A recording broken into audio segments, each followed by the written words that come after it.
Sunrise Hotel. How can I help you today?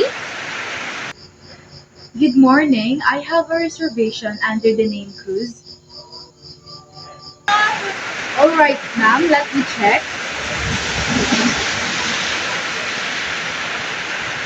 Yes, you booked a deluxe room for 2 nights, correct?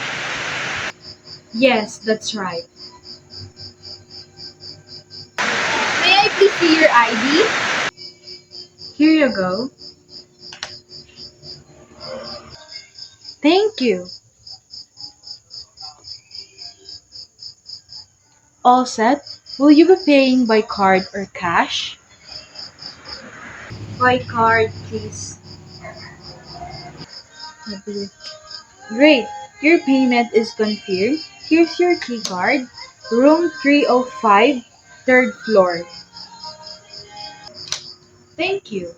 What time of the breakfast will be served?